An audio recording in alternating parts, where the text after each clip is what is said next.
Welcome to On the Real Side.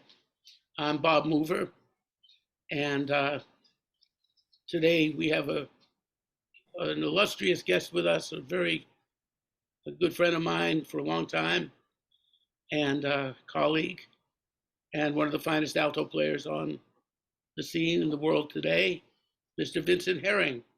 Hi, Vince. Hello, Bob. Good to see you. Yeah, likewise. Very happy to see you too. And lately we've had this since we got in touch about this show. We've been sending each other things in the email, alto playing and music that we like to listen to that we want the other one to hear. That's been a lot of fun lately, man. Thanks for those. Absolutely. I mean, I came across your show one day and I was like, wow, I just loved it. And I saw the one with Eddie Daniels. Oh yeah, yeah, it was And great. it was just so great, and I really hope that you would have me on it. So thank you for having me. Oh, I'm very happy you were on the list. It's just a wonderful group of cats that we you know come from. I'm trying to cover different generations too. And well, you and I first came in touch, as I recall. It might have been Steve Hall who first told me about you. Right, Steve, Breton Hall. Steve was living at the Breton Hall was a building for those of you who aren't in New York. It was kind of a famous. It wasn't like Manhattan Plaza or something, but there were a lot of musicians living in this building, which is at the corner of 96th and 86, 86th and Broadway. And there was a whole bunch of cats living in that building. Steve Hall, Glenn Hall, Charles Tilleron, Bob Albanese, and you were at that time playing a lot in the street, busking. I think that was your origin. I mean, not origin, but that was the first time I heard of you. You were, Mm. and I think what made you unusual was you were better dressed than most of the people that were passing by you. Because I went to see you busk for a second. I just passed by and I said, "Damn, I hope this guy gets some money because it looks like he should be buying them." Well, no, let me explain why that was. Yeah, I I always had wondered. let me see. I had a job at a company called Penton Software, and we were selling software, and I was Uh-huh. doing that for a while. And then I was so happy when they laid me off. I was like, wow. Now, in the meantime, I saw all kind of bands playing on the street, and I thought, man, it'd be fun to do that for some point. So that's when I started doing it. I was collecting unemployment for my job, and again, I wasn't thinking about being a musician. It just kind of happened, and I started playing with these guys on the street, mainly because I wanted to learn how to play. Oh, how old were you at that time? About Uh, 20 or so. let me see. This is really strange. I went to college, first went to college at 16, which is far too early. You have kids, so you know that's too early. I Uh, know. and then I end up joining the Army, which was an audition for the special band at West Point. And the only reason I was interested in joining that band and auditioning for that band was because I wanted to get to the West Coast. And when you're a kid living in California, every record you pick up and every book you read about somebody, it's always centered around New York. And so I was like, man, so I really want to get to New York at some point. Uh-huh. And that was why I auditioned for that West Point band.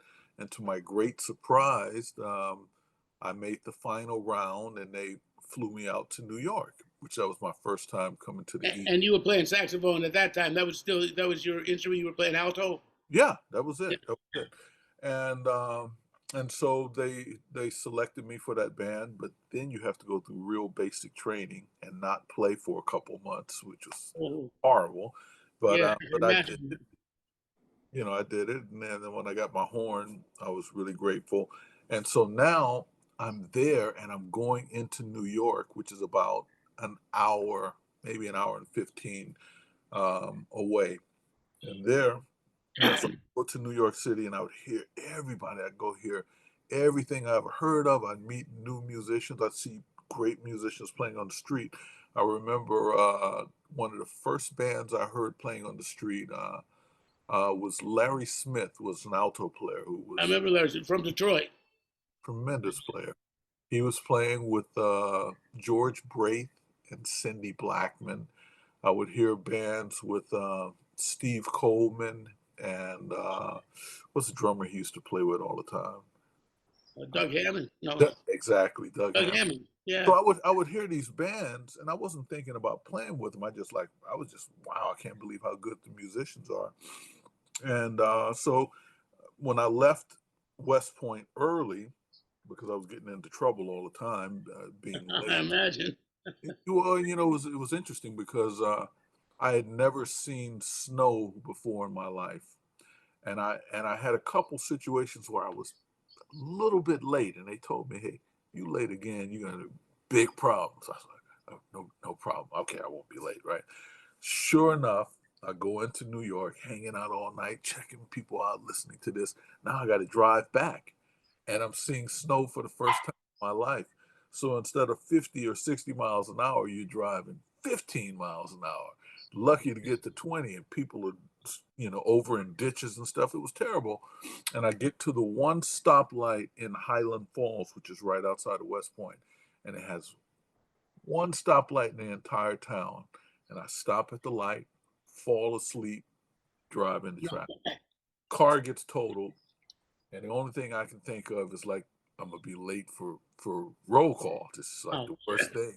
And sure enough, I was late for roll call, and I was like, but I had a car accident. It's like just there is no excuse. Either you're here or you're not. So it was a hard lesson, but so anyway, after that, I left. So I'll say I was probably working at Penton Software. I'm gonna make a guess and say I was maybe 20. so you spent like 2 years in the military, something like that, Mm-hmm. Yeah. right? And then you got out. Now West Point, that's not like a hard place. Isn't that like supposed to be like the elite, like the Ivy League of the military of sorts? I Yeah, mean, well, that for a normal student and a normal cadet, that would be the case. But that's not what the band is. The band is the regular army. It's separate. I mean, oh, okay, yeah. you're stationed there, and you go in as an advanced rank. Like for instance, if you join the army tomorrow, you would be a private, which would be an E1. And in order to attract musicians to the special band, they make them E6 or E7. So it's just a pay grade thing. So for instance, when I went through basic training, the drill sergeant that was, training us, he had been in the army probably 25 years, and he was an E6. And so when he gets my paperwork and see that I'm going to be an E7, he's like, what the? He goes crazy, because, but that's what it was. That's how they attract players. And the difference is you don't go to the music school, you go right to the band. So it's just a different track. And now it seems to be popular with quite a few musicians. At the time when I was in that band, James Shirillo, guitar player, I know James. Yeah, I played Doug, a Doug, duet with him. Beautiful gig I had with him, just the two of us. Doug Lawrence, a really great tenor player, was in that band. James Kamak, a bass Yeah. player that was with Ahmad Jamal. So there were really good musicians there, and it was a great experience. Even though I was 2 years old, so I couldn't really appreciate it or take advantage of some of the opportunities that were right there at your fingertip. So you weren't yet kind of deeply immersed in playing jazz. You just like were kind of Yes and no. yeah. Because I want to. Yeah, that's I'm just I mean, I certainly love the music, and I wasn't really planning on anything, and certainly not. I didn't even think you can make a living as a jazz musician. I had no idea. I just, well. You're almost right.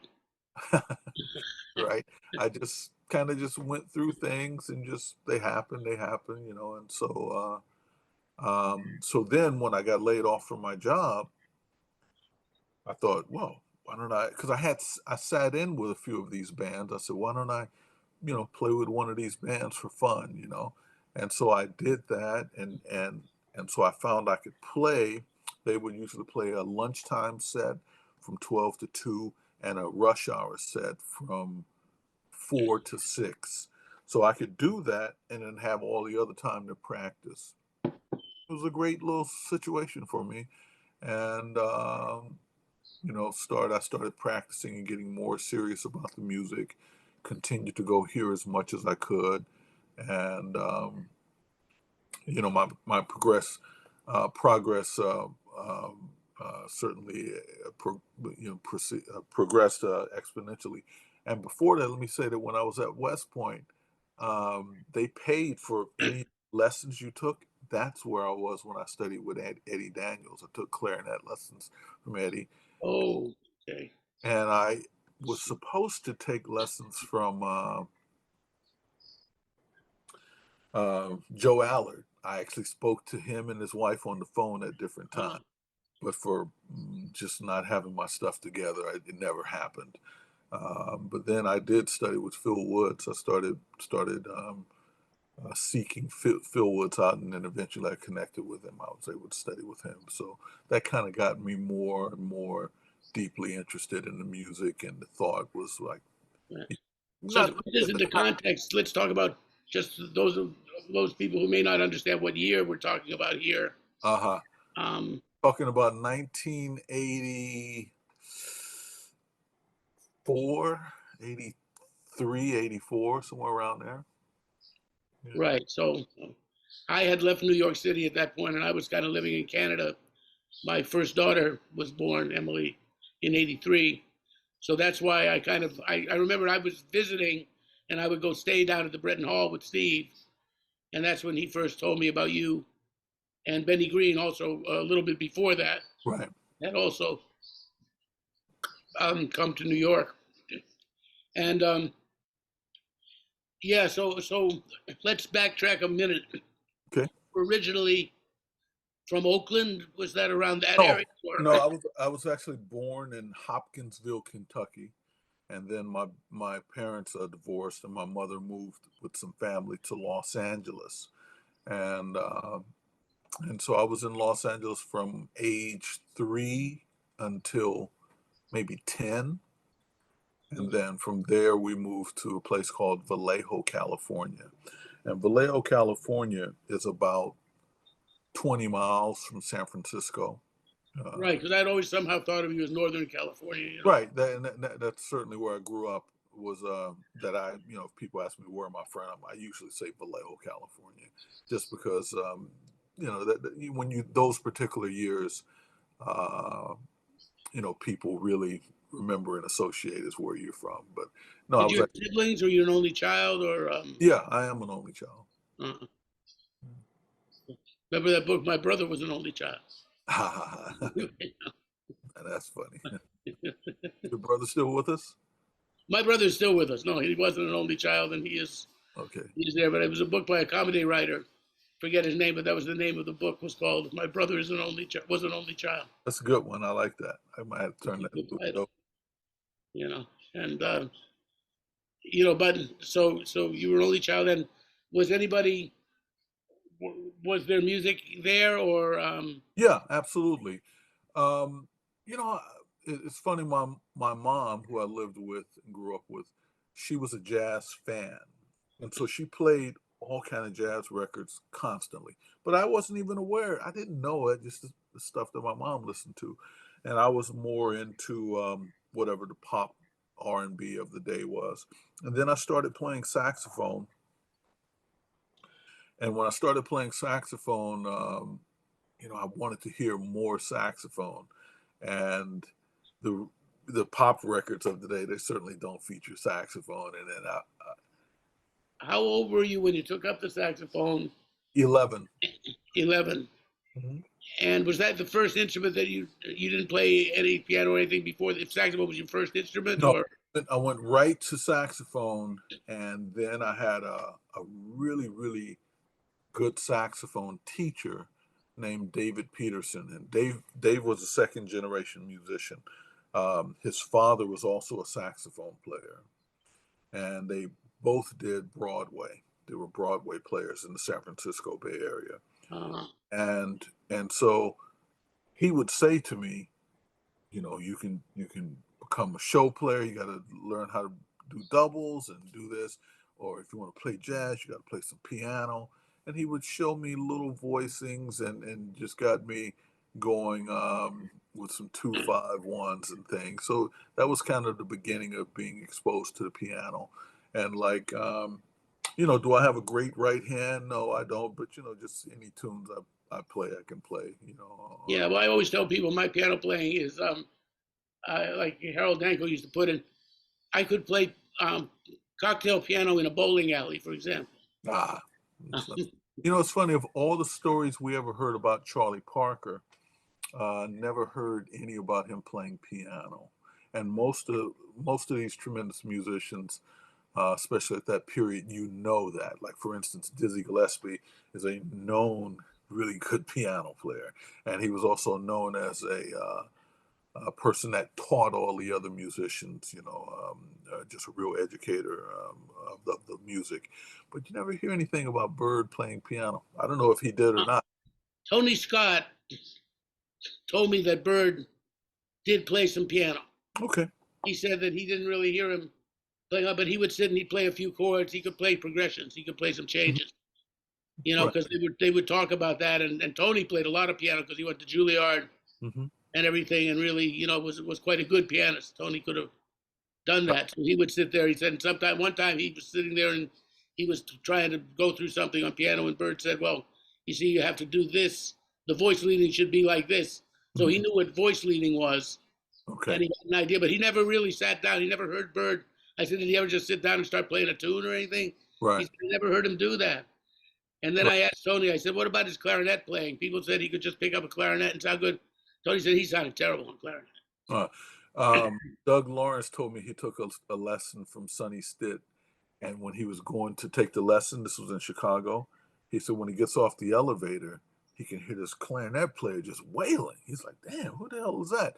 Gets to the door, knocks on the door, and it's Sonny Stitt. He said, "Man, I didn't know you play clarinet." He said, "Everybody play clarinet," and he, That generation, they all absolutely, you played know, some. yeah, no question. It's like I think probably my generation was like when it started getting away from that, because before my generation, you know, if you asked your parents, say, "I want to play saxophone," they said, "Good, get your clarinet." That was Well, just. also because of big bands. Mhm. You know, the thing was that was an expected double. Right. If you want to play in a big band, you generally had to play clarinet. Flute Right. was a late double. That Right. wasn't even considered in those days. That was like flute was still a toy Right. to guys like my father's generation, you know. Right. But But I love the clarinet, and I frequently practice the clarinet, like especially when I just get burned out from playing saxophone. I find playing clarinet to be almost therapeutic. You know, I just really enjoy it. It's like puzzle solving, and I feel like it never it well I know this for a fact, it never takes away from my saxophone playing. Um, have you recorded on clarinet? ensemble parts. Yeah, it's funny because this I think it was this year I showed up in the downbeat pose on the clarinet. Really? That's great. Gotta love it. Without playing a solo, Maybe a written solo, but you know. not an improvised solo on the clarinet. I mean, you know, No, I just find that hilarious. Well, we know what those things are anyway. right? Uh, But there's so few clarinet players too. no, I, no, exactly. I And mean, I do play clarinet. I don't know if I would ever, you know. I remember once with Lincoln Center, they have their jazz band, and they were on tour, but Wynton had to fly back to do a children's concert, and and so I was one of the ones that they called to play in the big band because he left the band up in Canada, flew back to do the concert. So when we rehearsed, you know, I had to play clarinet. It's okay, you know, it's a kind of collective solo. It was okay, and and that was the day of rehearsal. The next day, I'm driving to the gig, and I get almost to Lincoln Center, and I realize I didn't bring my clarinet. Damn it! I Oh, turn back around. I drive to 48th Street, which at that time, 48th Street was like all music stores. all music stores everywhere. You can tell people that, and all they hear is wah wah wah. They don't really. Wait a minute, let me shut my dog up. Quiet! Shut up, Stevie. That's Stevie Wonder. Oh, I thought it was Steve Hall. It's And, not Steve Hall. I said Stevie. Hey, Yvonne. I said that's Stevie. I said shut up, Vincent. Says that's Steve Hall. Sorry. We have a little Steve Hall humor around here sometimes. Um, this is not on the record. We'll take this off. okay. But I mean, you know, we love Steve, and I love him. You know, and one of the brothers said to me one day, they said, "Look, you know, you and Steve are family. When he goes to family gatherings, does he speak like, Mother, would you please pass the potatoes?" And like, like a real white person's voice, you know. It was like, Oh, and, but he did not. He speaks just like that at home. well, that's who he is at this point. It is who he is, you know. And and I love him. But okay, so back to the clarinet. I'm sorry. Yeah. You didn't bring your clarinet Yeah. So I went and bought one to make the concert. on 48th Street, which is all music. Yeah, and then when I brought it back the next day, they charged me like 20% restocking fee. So even though I handed it back totally perfect in the box in the plastic, they still charged me. You know, yeah, I was grateful to have it, so I didn't really care. For that day. Yeah, well, those guys, they were there for the money. Oh They're no. all wonderful, wonderful people. Mm-hmm. Artie Pincus and Rob Baltimore and all those guys, but they certainly took the money where they could find it. But so you didn't, I would have played clarinet maybe. My dad being a big band trumpet player, he was playing with Tommy Dorsey and Jerry Wall and Ina Ray Hutton, all these kind of big bands. So he wanted me to be, when I was going to play, he wanted me to double. And he had these Benny Goodman records. And I like Benny Goodman, but I was more fascinated by Charlie Christian. Mm. I was like really, enjoying the way he improvised. And Benny I liked. And I thought later. Pretty good improviser also. He was. Yeah. But when I finally heard Artie Shaw, which was a couple of years after I'd heard Benny Goodman, I think I might have gravitated more toward clarinet from Artie, because I kind of like, there was something I related to more about his sound, that. But so then you studied with Eddie. Yeah, and again, I didn't even know who Eddie was. I didn't know. Let me take that back. I knew Eddie as a saxophone player. Are you ready for this? As an alto saxophone player, not as a tenor player. Because at Cal State Chico, which is where I went to school, he did a clinic and he was playing alto, and he just sounded incredible. And of course, I knew he was a clarinet player because they, said he was a clarinet player, and he played a little bit at the clinic also. But when I went to New York, a lot of people said, "Man, you should study clarinet with this guy Eddie Daniels." I was like, "Oh, I know who Eddie Daniels is because I heard him at school, and he was playing alto, and he sounded great." And I really, really enjoyed him. But, I went to study with him as a clarinet player. And it was, so here's what happened. So every lesson, I used to have a Selmer tri-pack. And Eddie would say, "Let me hear you play alto." I was like, no, I just want to take clarinet lessons. So this kept going on for a few weeks. And "Let me hear you play alto, man." And I said, okay. So I took it out, set it up. He played piano. And he had a little upright piano in his teaching studio. And I forget how we settled on the tune Lady Bird. Maybe he said, "What songs do you know?" And I called that one. And I played a little bit, and he comped, and he stopped and said, "Man, you got bad time. You got bad time, man. You're playing bad notes." Which he was probably absolutely right, but it was like he just...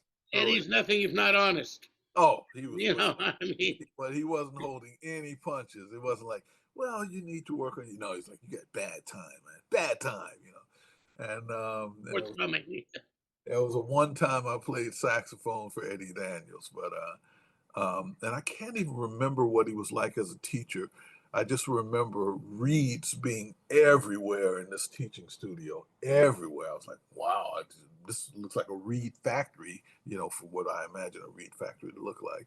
There were so many reeds, and you know, I didn't really know enough to appreciate what the virtuoso he was, you know, but you know, did have those experiences with him. So And then, okay, so I'm trying to get it in context now. So you left California, you joined the army, yeah, so you could come east. hmm And that, while being east, you were a West Point, but you were going out and you were checking everybody out. that's it. That was the reason why I came. If that West Point opportunity had been in Texas, I would have never been there. You know, so Right, right. it was all about getting to the East Coast, and then when I came to the East Coast, and I just got to hear everybody, man. Now in fairness, in San Francisco, I used to hear everybody also. The Well, the Keystone Keystone Corner was there. Yeah, Corner, I used to go there religiously and hear right. people. Todd. Yeah. And so, you know, it's funny, like I first heard Phil in San Francisco at the Keystone Corner. So then when I showed up and he was playing at the Vanguard, and took him a second to realize, oh, what are you doing here? You know, so that kind of thing. But that was Is how, that where you started to study with how was, did that yeah. come about? You studied with Phil. Let me see. I'm going to say over a 2 year period. You know, it wasn't like every week, but it was like over a 2 year period. You know, of course, Phil would go on tour or whatever, but um, and then it would be this, it would be that. Would But you go down to the Water Gap to study yeah, with him? Yeah, absolutely. And here was a kind of typical lesson. Stroudsburg. I recall. Delaware Water Gap. Yeah. Phil would, at that time he smoked pot, chain smoked pot. I remember that. And he would play piano, and he said, "All right, man, let me run this. Let me hear you play this." I was like, he's like, "What? You don't know that? Oh my God, Jesus Christ, go practice in there." And he would go. He would watch the football game. He'd be smoking pot all day. And I come out. I said, "Okay, I think I can do it." He'd come back and play some piano, and he said, "All right, that wasn't bad." And then he showed me something else, and he said, all right, now you got to run this through the keys. And I was like, oh, he like, oh, let me know when you got it together. And he go back to smoke pot. So the lessons were always really long, but it wasn't necessarily that he was sitting there giving me instruction that time. Half of it was because he couldn't believe I couldn't do this or didn't know that. And then at the end of the day, I remember walking with him to the Deerhead Inn, and Dottie Dodgen was a drummer. I remember Dottie. Jerry Terry Dodge, Drake's wife. exactly. She would run a session at the club, and Phil would play all night. Or you know, he played for at least for a little while, and I would be like, "Wow, I get to hear him." You know, also in that context, you know, and you know, it's funny. Like I hear mixed stories about what Phil was like as a person. For me, and my experiences, nicest guy in the world. Nicest guy in the world. He was very generous with his time. He was generous with information. He was just very kind to me, and I really greatly appreciated him. And he was also tolerant. You know, I wasn't very super talented or super knowledgeable about anything, but he somehow recognized that I had a good spirit and was persistent, and maybe one day would be a player. You know, so you know, like I say, for me, I had great experiences with Phil. Yeah, I did too. I mean, Phil heard me when I was 15 years old in this high school all-star band in Miami. I was still in junior high actually, and it was a hell of a good high school band. We played at what was called the Intercollegiate Jazz Festival, one of the first ones that they had. This was like 1967, Mhm. and it was a jazz camp he had in New Hope called Ramblerny, he didn't own the camp, but he ran the music program at the camp. It was performing arts. There was dance, there was theater, and music and visual arts, painting. So I didn't. My family had no money, and he gave me a scholarship to the camp. And at that camp, there was Roger Rosenberg and Mike Brecker had gone there the previous 2 years, and he came for 1 week to hang out at the camp, really, and that's where Mike and I kind of bonded and stayed friends after that. And Brooks Kerr, piano player, a lot of very good young musicians. And what Phil did for me at that camp was interesting. I was a terrible reader, and still basically am. I can write music, and I can don't somehow, but sight reading scares me. I had a father who was very demanding, and that's for me and my therapist. But the thing is that I'm pretty fearless when it comes to music. But if you stick a sheet of music in front of me, it takes me a minute to get over the initial panic, and then I'll sight read it. But anyway, we had this audition, and Phil didn't know when he heard me with this high school all-star big band. I'd already memorized all my parts, so there was no problem, and everything was cool. But nobody really stuck music in front of me, in front of people. And so he stuck this Oliver Nelson chart called Hoedown. I know it. I know it. You know that, I mean, so and I'm there, and like all of a sudden nothing's coming out. He says, "Why aren't you playing?" I said, "Because I don't know. I mean, I can do this real slow if you want, and take up everybody's time with this." And I miserably failed the audition. And there were two big bands, one led by Phil and one led by Norm Grossman, who was a wonderful percussionist in New York and taught the theory classes. He was a great guy. But I wanted to be in Phil's band. But they could only have 5 saxophones. And there were 2 alto players that read much better than me. Oh, Richie Cole went there too. He went there the year before. But he was around. And Phil decided to have 6 saxophones in the band. Wow. To let me in that band. And he saw I was practicing like many hours every day, and he would take me aside. I knew he told me that I was special, even at that age. He said, I can tell you got a certain quality. There's something in your sound that you have the. He said you could be a really great alto player if you learn to keep your mouth shut. He always had to back it up with something like that. Phil was like that, man. So, it's unfortunate some people had some not great experiences with him. I mean, someone like Freddie Hubbard, I had mixed experiences with him, but for me personally, he was the nicest guy. Even though I was doing a gig with him, was it Pennsylvania Friends of Jazz. Steve Patton. Yeah, Harrisburg, York, Pennsylvania. Harrisburg. It was in Harrisburg, right? Yeah, sure. And so, I'm playing there with Freddie, Kenny Barron, and Ben Riley, and Cecil McBee. So we're waiting for Freddie. So Freddie finally shows up. I'll tell you the things he said that's X-rated. I won't say in your program. But anyway, when we finally get to the stage, and we played, first song we played is In Walk Bud. Went well. Yeah, everything's good. Second song is A Night in Tunisia. For whatever reason, I get, the crowd goes for me, right? So what does Freddie say? Move your mic back. I'm like, what do you mean? Move your stand back. He wants me to move my mic stand back, so I'm like in back and he's up here by himself. I'm like, Freddie, come on, man. You gotta be kidding me. Move your stand back. So, I never took things like that to heart or held it against him. He just, while he's the most brilliant person in the world, he's also just crazy on one hand, Yeah. So I didn't hold that against him. And I'm glad I didn't, because we always had a great relationship, and I always got along well with him. And so for me, he was a kind guy, because other than that one little incident, he was always super nice, I had that experience with Freddie too. I had a funny little story with Freddie, which part of it I can't say here, but anyway, we were in Israel, and I was there to do this tribute to Bird with Ray Brown and Walter Bishop, and Freddie was there as part of Dizzy Gillespie's Mm. orchestra toward the end of Dizzy's life. In fact, I don't think Dizzy made it to Israel. I think he was too sick to travel, but the band was there, that international band, and I he and remember. Claudio Roditi, they were trumpet players and this and that.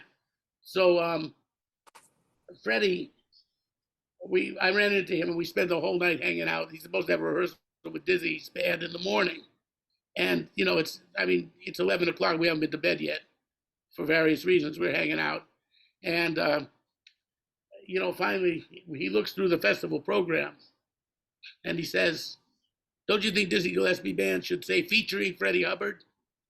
I said, "Well, there's a bunch of other guys in the band, like Paquito's in the band and Claudio's in, of course it should be." He said, "But look, they got my picture real tiny in here. And everybody, Dizzy's picture is like," I said, "Well, everybody that isn't Dizzy, even Moody, you guys are all the same size picture. I don't like that. They should have me featured." So now it's 4 o'clock in the morning, and he wants to call Larry Fishman, Dizzy's manager, I remember. up. He says, "I'm going to talk to this motherfucker about that. I'm going to talk to him about this." And I go, "Freddie, I don't think that's going to be the best idea, because right now, you've got this reputation of being late, and you've had these chop problems, and it's probably not the best career advice, if I may offer that." With Freddie, it's like everything's walking on kid gloves because he can explode at any second. He'd never done that with me, but I'd seen him do it with other people.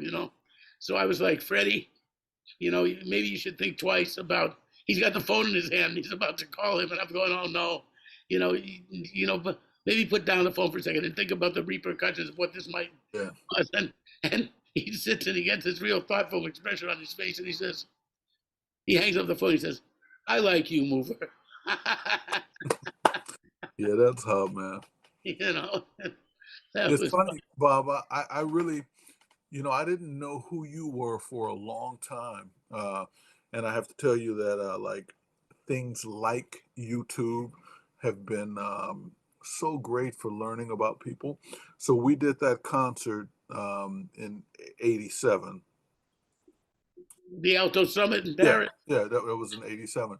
And I didn't really know much about you. I kind of learned, I knew Are that you you were. sure it was 87? I thought it was 89. But anyway, Oh, I might be wrong, but I thought. yeah, I think it was 89. But anyway, And I knew you worked with Chet Baker, but I didn't really know your playing. And it wasn't until a few years after that, like I bought a Chet Baker record that you were on, and then Steve was always turning me on to you, and then I heard some of your records. So I knew a little bit, but then years later, as we get stuff like YouTube, man, my goodness, I was able to like research and hear all the stuff you did with Walter Davis and all the stuff going on in your career and your life, you and other people also, and it becomes a very different thing. So that was why one of the reasons I reached out to you, because a young musician had said some things online about you, and I was like, this guy has no idea. First of all, he should be respectful to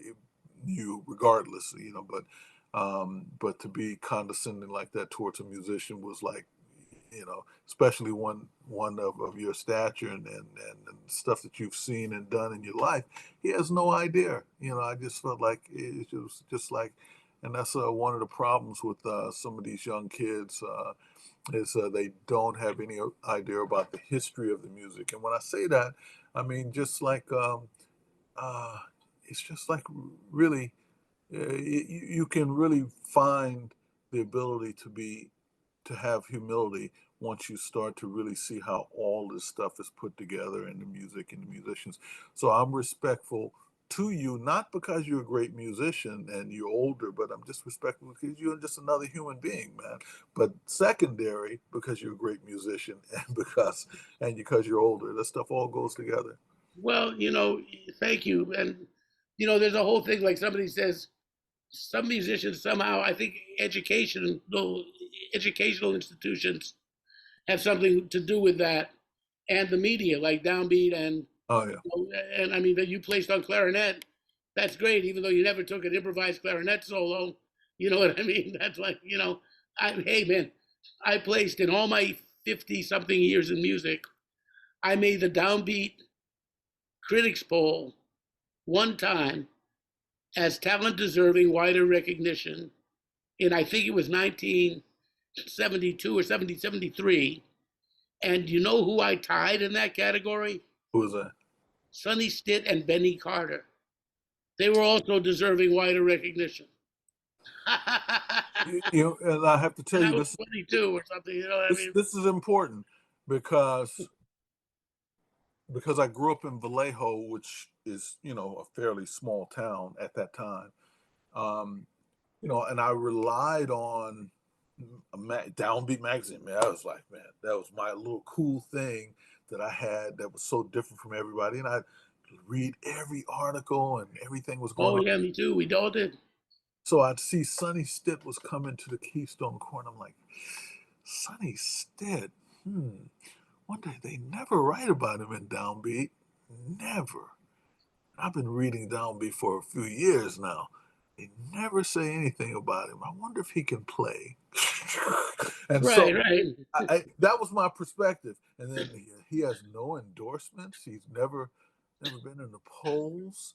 I'm sure he's okay, but nothing special. And of course, he dies a few months after that, and now the radio is playing him all. And I'm like, what? How the hell did I miss that? I was like, and then I realized, I said, I let that magazine influence me to the point that they had me thinking that so and so and so and so and so and so are great players, but there's all of these guys that I'm missing that have no presence. I don't understand the business side of things that, but I would experience that later. Years later, I get a call from Downbeat, and they said, we want to do an article on you. You won the talent deserving wider recognition, that same thing. And so I said, okay, great. So they send a guy over, photographer, pictures, long interview, everything. Talking to my friends, yeah, I just did this Downbeat interview for this thing's coming out, blah, blah, blah. So yeah, because I think things happening, Oh, right? it's a good feeling when they do that. Nothing wrong with it. They call me up, maybe I'm gonna say like 3 or 4 days. Maybe it was a week, but I seem to remember it's like 3 or 4 days before the magazine's supposed to come out, and told me that they made a mistake, that someone else had won it. I'll tell you who later. I can tell you, it doesn't matter. Antonio Hart had won it, and they had made a mistake. Sorry about that. We'll do something in the future, right? They scrapped the article. Yeah, they scrapped the article, scratched everything. It didn't, so they knew this weeks before. They just got around to calling me right before it came out. So now here's what I didn't understand. At the time, Antonio was on Impulse Records, I believe, and they were taking full page ads, not necessarily on him, but on the magazine, period. And Yes. so it is what it is. Well, I got a little story like that too. And the thing is that let's say in the days where I came up and which you caught the tail end of, really, when the record companies before the internet, let's say before cyberspace, record companies really ruled. And if you had a contract with a major record company, Hmm? then you could actually even bring a band to Europe, for example, or you could, you would get publicity in magazines. You would get these kind of Yeah. things because the records had the publicity people that were assigned to that. Mhm. Sonny Stitt, for example, making records for companies like Cadet and Argo and all these things you had to sign on. He did a couple of things for Verve Mercury and this and that, and he made a couple of Norman Granz tours, and he did that tour that you sent me the record of. There was the Stars of Jazz with Monk and Kay Winding and that, and then the other thing with JJ. But Sonny Stitt, as far as I know, never brought his own rhythm section to Europe, to not tour as part of a package, but just to go around Europe, because it cost so much money on the days off to put your band up that you ended up losing money. Right. So, so it's all about that. And it's like, and who gets in the canon is also, determined by people who grew up reading Downbeat and doing this. And basically it paid attention to, even before Blue Note was Blue Note, a lot of those guys didn't go. You didn't see Grant Green getting a tour of Europe because Blue Note was not the legend that it became later. It was still building its legend. So, but Don Schlitten of Xanadu Records I remember. told me a great downbeat story, and this is like what along the lines we're talking about. I was very honored when I did my first record for Xanadu. I did 2 records for Xanadu, and I did a trio record with Rufus Reid and this wonderful drummer from Boston named Bobby Ward, and it was called In the True Tradition. And then a second one with Albert Daly and Ray Drummond, and Bobby again, and Steve's on a couple of tracks, but it's called Things Unseen. Anyway, Don Schlitten put out this ad, and it had a Wynton Kelly record and a Coleman Hawkins record, and it had my records there. And it said, here's our Xanadu Gold series, which is our archives, and then we've got some new stuff, and this is the new cat, and blah, blah, blah. It was a very nice ad. So that appeared in Jazz Times. So Downbeat calls Don Schlitten and says, we see you've got this ad in Jazz Times. We'd like you to put an ad in Downbeat. Don Schlitten says, that was a promo that Jazz Times gave me. They gave me the ad for practically nothing because I don't have any money. I'm a tiny record company. And you know, I know what you guys charge at Downbeat for the ad, and I can't possibly pay that. You know, I mean, I'd like to take an ad in Downbeat, sure. But the only reason I took the Jazz Times ad was they practically gave it away to me. So that's that. Downbeat never reviewed one record from Xanadu. Right. Because I said, why didn't they review these records in Downbeat? He said, he told me that's the story. That's why. Yeah. And you know what? I'm not doubting it because I know that for a fact. When I went with Music Masters, and I was like, how come we can't get stuff in Down? It was because he didn't take ads in Downbeat because he refused to pay the ads. He thought it was too expensive. He advertised in Jazz Times and some other places, and I got reviewed. All his records got, or several of his records got reviewed, and I had stories written about me there. It is, unfortunately, that's one of the ugly sides of capitalism. It ends up dictating so much that we have no idea about, and it shapes the market in weird ways, you know. Well, you know, one thing I've admired about you, Vincent, you know, besides your musical ability, unlike a lot of us, like Walter Davis Jr. used to say, some of us live in this bebop bubble. And, you know, there's very little, we're so concentrated on the music that it's almost like any kind of concentration on business is almost like blasphemy. It's like you're now, you know, you're not being true to yourself as an artist, or for whatever reason. It might be, you know, you're outside the bubble. But I mean, you've managed to maintain your artistic integrity. I haven't seen you doing any tributes to Kenny G, you know, I mean, and, you know, and play the music you want. And yet you've been able to negotiate. You know, I think you've got a business sense. You know, you've maintained your family, and you own, you know, your house. You've always lived well. I don't ever remember you. You know, you had business. You had record day. You were always involved with some kind of record company, or, you know, ways of advancing your career. And how have you managed to, you know, there's an attitude, I think, behind that's actually helped you. And what's your secret? You know? I wish I knew. It's interesting because as you're saying that, and I started thinking about it, I realized that you're right, and I also think that, and somehow I just been extra lucky. You know, I mean, you know, not everything is based on luck, but some of that is just being fortunate, being in the right place in the right time, having certain relationships, certain decisions that you make early on filter into things that happen to you later. So, you know, I've made some decisions that, for instance, I had, when I did my first record, I had 2 choices. One was a company called Music Masters, and one was Blue Note Records. Now, I did a recording in Japan for a company called Something Else, and Something Else was Toshiba EMI Blue Note at the time. And so that record, which is not that good in my opinion, happened. And so now Blue Note in the States offered me a 3 record deal and 1 record guaranteed to their option, right? And the way Blue Note works is they would sign you to a producer to your project, and you would do it within the guidelines. Okay.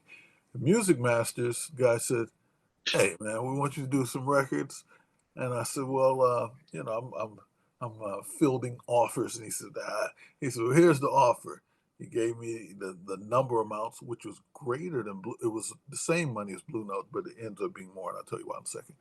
It was the same money, and he said, and I said, "Well, how many?" He says, "I don't know, five guaranteed." I said, "Okay."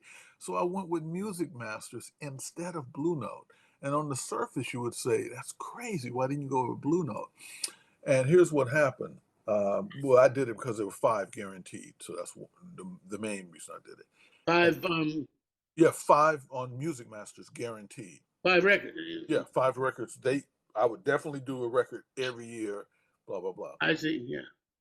So the guy who ended up doing the record instead of me on Blue Note was a musician named Sherman Irby, who he I plays remember Sherman Irby. plays in the Lincoln Center One band. of Wynton's boys. Yeah, Wynton's guys. Exactly.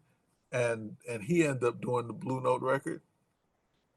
Big Mama's Biscuits got him on a cover of a record holding a pot of biscuits, and that has nothing to do with him or his music, but it's just and it's unfortunate. But that a lot of people don't even know he did a record on Blue Note, but that was it. That would have been my day. Those that situation. And me, I was able to do a lot of good records. Basically, I tell him what I wanted to do, and he said, "Yeah, okay, sounds good." And I said, "So what you want to do for your next one?" I said, "What about blah blah?" He said, "Yeah, it sounds good." He didn't care. I mean, I won't say he didn't care. He did care, but it was just it was just a decision that I made the right decision at the time. Was why did I make it? I kind of lucked into that decision because on the surface you would think go with Blue Note, but and that could have been the could have been great or it could have been not so good. And I took the one that let me do any project I wanted, and he would guarantee me 5 records at least. And you did do the 5 records for Yeah, them. I did more than that. And you were exclusively with them for a while, right? Yeah, well, what happened was his pitch to me was, "You'll be the only young guy. We have Freddie Hubbard, Cedar Walton, um, Hubert Laws, Stanley Turrentine. The list of musicians. I, Right. it was like great. And he said, "You'll be the only young guy." I was like, "Wow, sounds good." Sure. Very. I remember kind of that. I kind of remember And that's why I went with that them. label. And it was a great experience. I'm glad that I was able to develop um, my career and my recording, my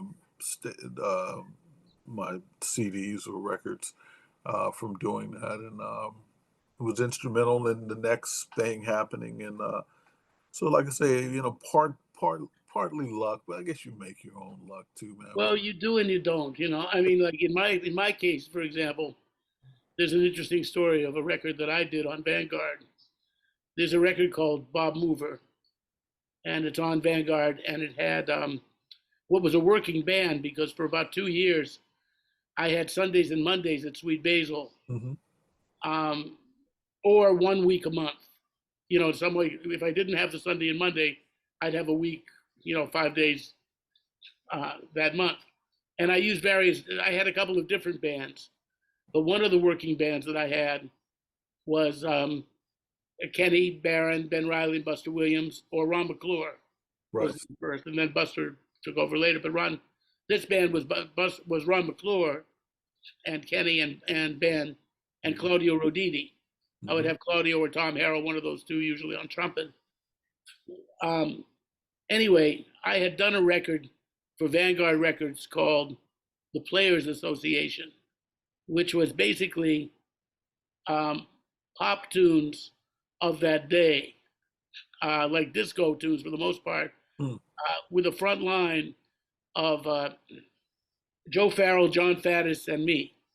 Wow. And I didn't even know the rhythm section because it was the first time, the only time I've ever made a record overdubbing. In fact, I met Ray Montilla later that year, and we were at the bar at Basil, and Montilla sends me over a taste, and he says, "Man, I love that record we did together." And I haven't been in that many studios. I'm going, "Who is this guy? Is he crazy?" I've never seen. I don't really know him from anywhere. I mean, I might have seen him around, but I don't know. I said, "What record are you talking about?" He says, "The Vanguard record, the Players Association."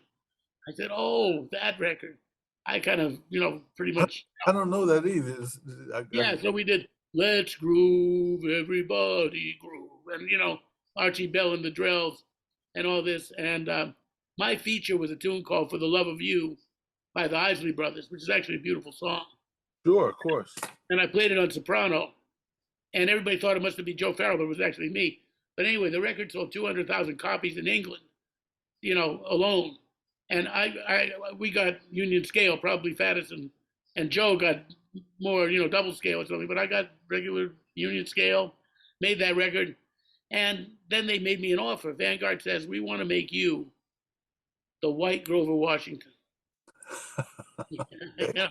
we think you play this pop music so well and so soulfully, and on soprano is so good. So I actually could have been Kenny G, because they said, especially your soprano playing, it's very distinctive and very blah, blah, blah. And I'm like, "And would you like to we'll give you some good promotion and good money, and we're going to put you into like this Dave Koz bag and this thing." And I was like, you know what? I made one record so far, and I didn't like it that much, but the 12 people that bought it are expecting jazz from me. So I think I'm going to stay with playing jazz. Mm. And I thank you very much. So now, 6 months later, Danny Weiss, the producer of the Players Association, calls me up and he says, "Bob, we gotta. You can make that jazz record you wanted to make for us." Well, I said, "Oh, wonderful." So I happened to have a gig at Basil the week before, and I brought this very strong band into the studio. In 2 days, we made this record, and nice. it was. I mean, it's a record that I think, as far as recordings go, I can live with that one. I'm proud of it. Mm. And what I really like is that 20 years later, Kenny Barron told me, he said, "You know what? I still have that record on my cassettes in my car. I still listen to that." He said, and so from I didn't care if Downbeat didn't review it. I got that review from Kenny Barron. Right. The hell with everybody else. And we actually did a duet of a Stevie Wonder tune called "You and I." Yeah, you and I know. Right, on Earth Together. It's you and I. Yeah.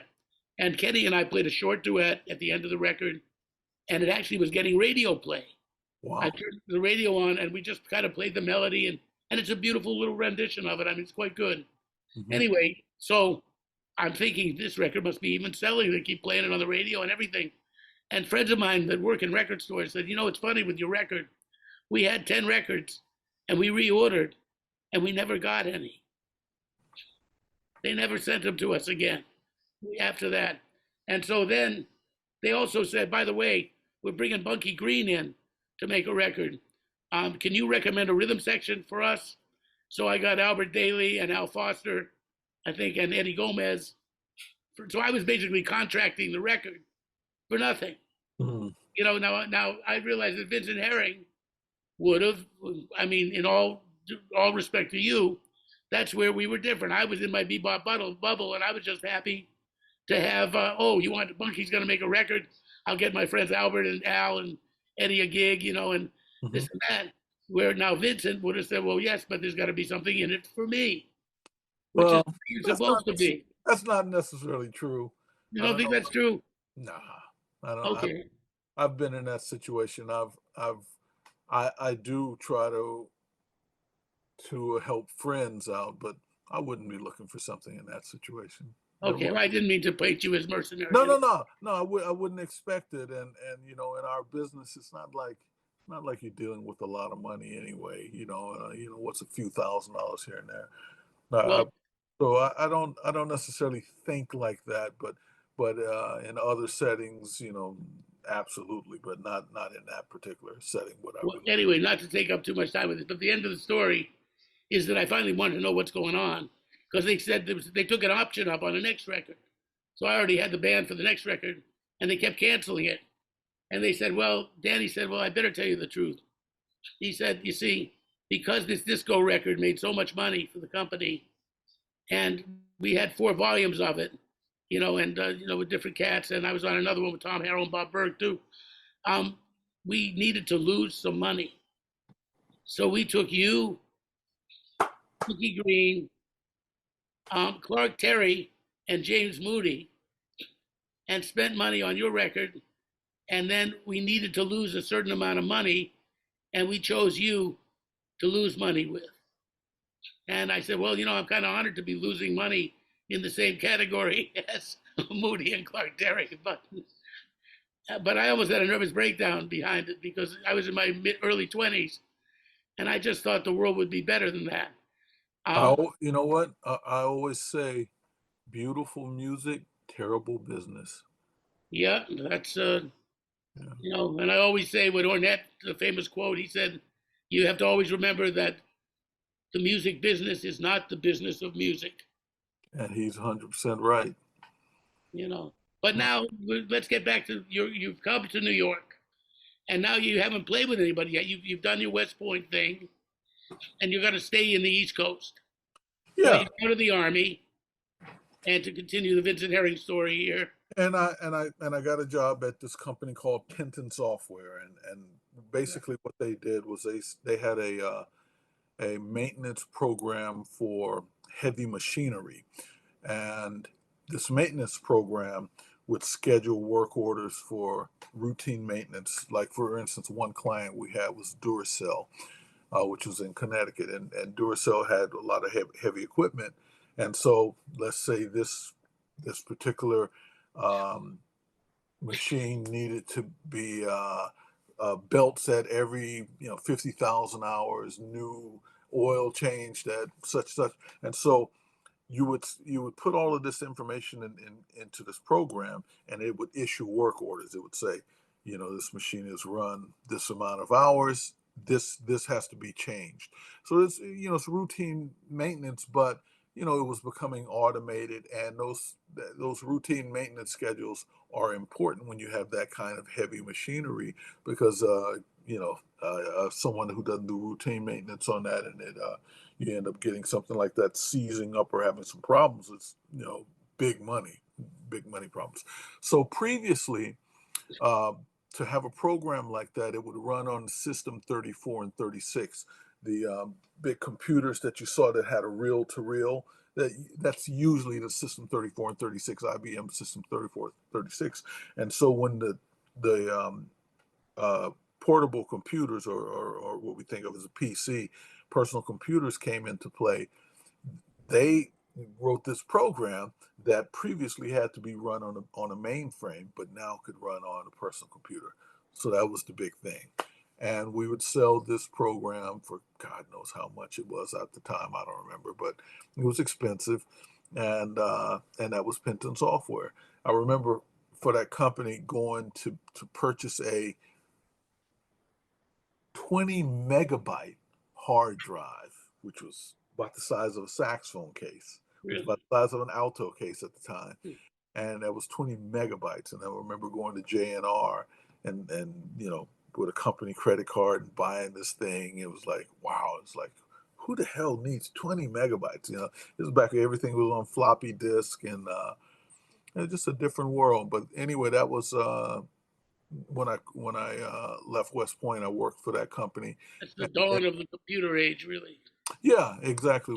It was the start, and not that I was skilled or anything. I had some experience, some knowledge, and I had started taking some programming courses, but they were, uh, let me say that unless you're really, really interested, they were extremely difficult. And so, I didn't go far with that. And but I did have some basic knowledge, and so I was able to um, do okay in this particular job, and so I did that for a while.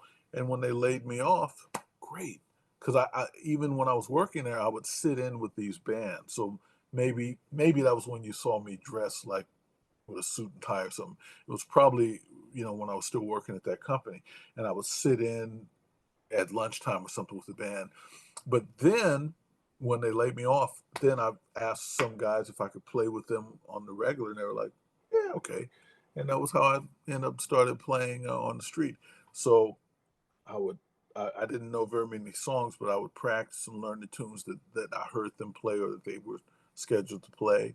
And so it was a great routine for just practicing and playing all day, every day. And at this period, is that when you were studying with Phil? You go down to Water Gap now and then at that period? Yeah, I think that continued into that era. It was before and during that period. Yeah. So who were the first professional, gigs when you decided you're making the transition? You still haven't decided that you're going to do music full time, right? Right. So I, what made this happen, and who were the first people that you worked with, and that type of? okay. The first one was Lionel Hampton, Lionel Hampton's big band, Oh, and I remember because guys heard me on the street, and the first invitation I got was to audition for Buddy Richard's big band, and the guy says, "Hey man, you got a credit card?" I said, "Why?" He says, "Cause Buddy, if he gets mad at the lead trumpet player, he likes to fire the second alto player." I was like, "What?" what? Wait, what's the logic there? you know, and so and around that same time, somebody at told me to audition for Lionel Hampton, and I did because they didn't tell me that little story, and so I auditioned for Hampton, got offered the job, and so I started playing with Lionel Hampton, and which was a great experience. There was a really good alto player that I was kind of replacing, and we overlapped on a few gigs, and then he was gone, and his name was. He's from Connecticut. And he played pretty good flute too. He died of cancer. Tom Chapin. Tom Chapin. That's right. Tom Chapin was a very good player, wasn't he? Yeah. So Yeah, died very young. yeah, that 30. Tom Chapin. And I tell you who else was in that band, not as a regular, but kind of subbing in and out, but was so good, was Adam Brenner. Oh yeah. Adam was playing alto, and he had a metal link, and he sounded like Sonny Stitt, and he was playing like that. I was like, wow, what the hell? Yeah, And He's Adam, also a hell of a good piano tuner. yeah, he did mine last time, and so it was that was my first He's time. great musician. Yeah, he sure is. It's my first time traveling to Europe and working with a band all the time, other than that top 40 band. And so I did that, and continued to stay and when we weren't working, I'd play on the street with these bands, and these bands were pretty good that I was playing with on the street.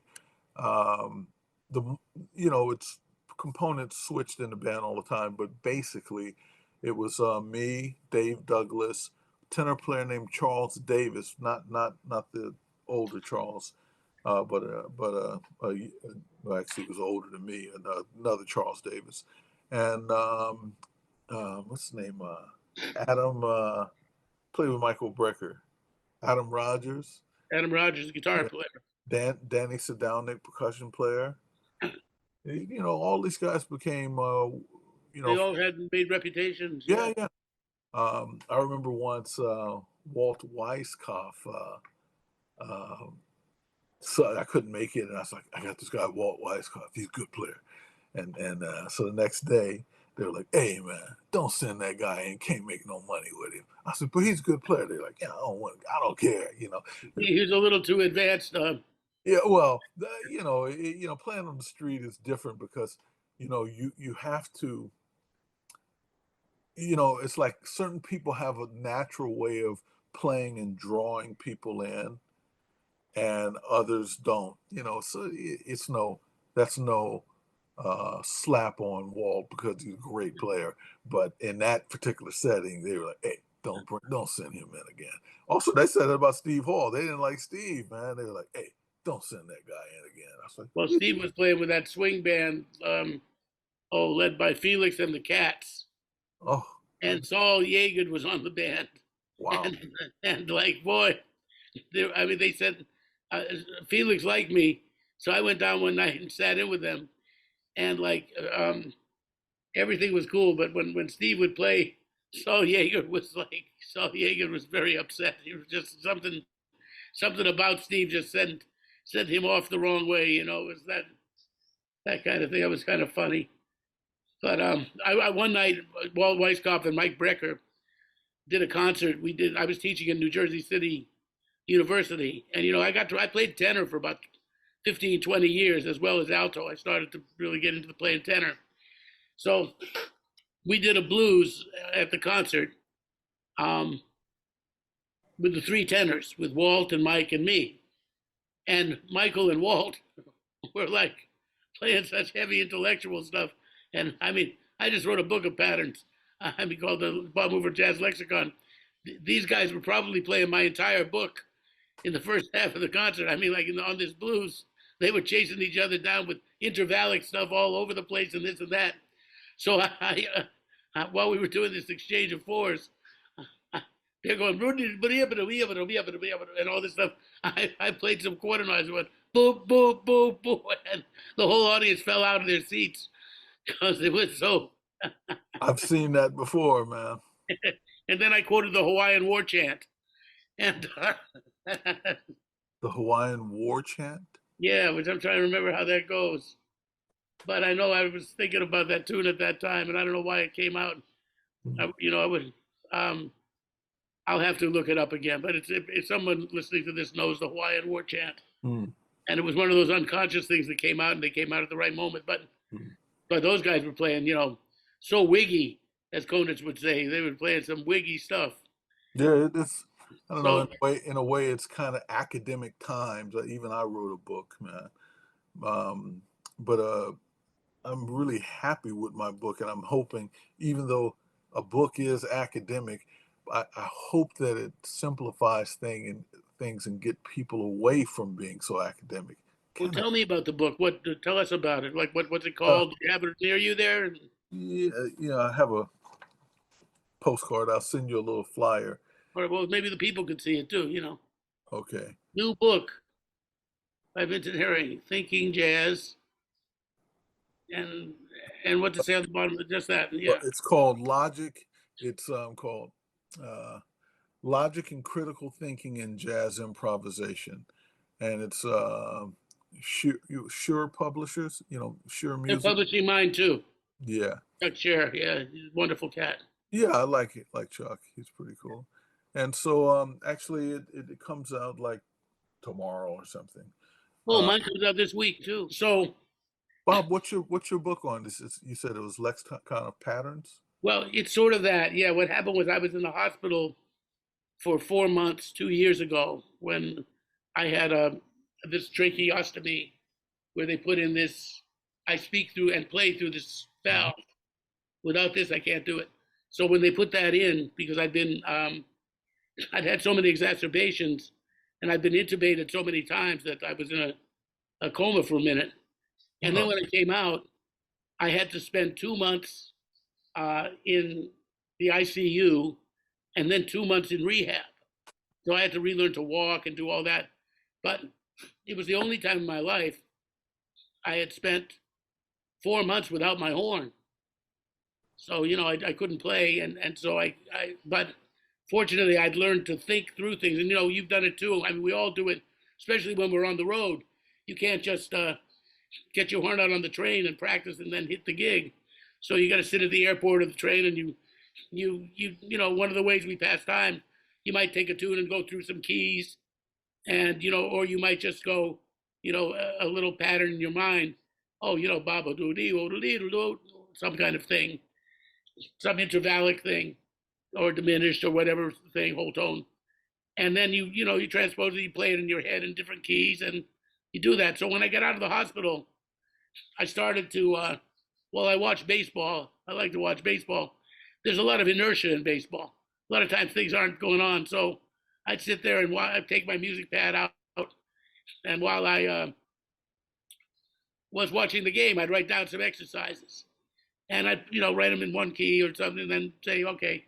And a friend of mine, well, this cat I know, Isaac Raz, who's my co-author, though the patterns are all from my mind.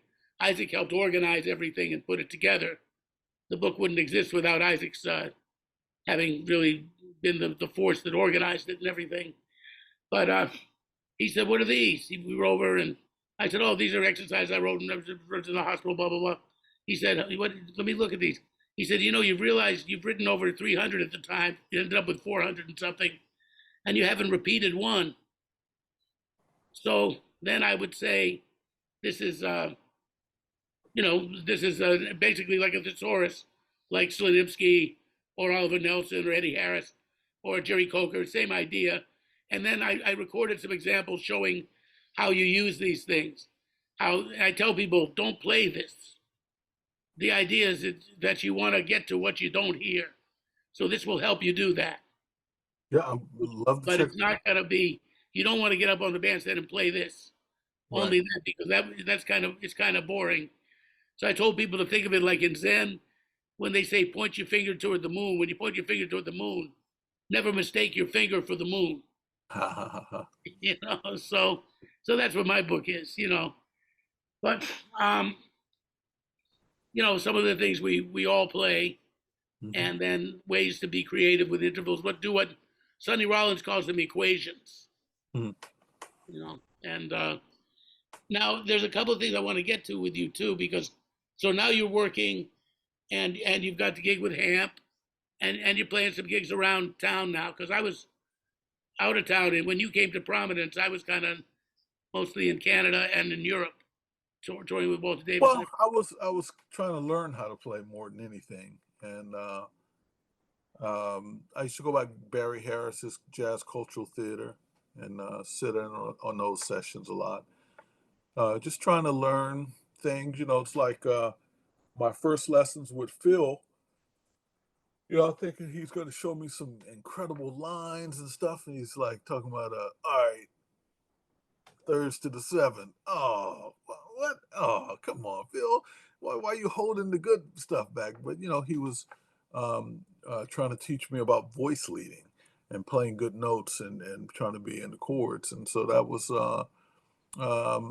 that's really what all I really studied for so long, trying to learn how to play good notes. And so I ended up getting a gig with Horace Silver while I was still with Lionel Hampton's band. And it's just a fluke thing. Horace heard me on a blues and he's like, "Man, you sound good, man. Uh, if you played tenor, I'd hire you for my band." I'm like, "I'm really a tenor player." And he hired me. And so I had like 6 months to get it together, and I borrowed a tenor from Branford Marsalis and got a mouthpiece from Ralph Moore and went to play. And so it just sounded terrible. I was like, Jesus Christ. So I was working on it. I went back to Ralph. I said, "Man, you gave me a jive mouthpiece." He said, "Man, bring it back." And he played it. I was like, "Oh, that kind of sound okay." And man, it was a struggle.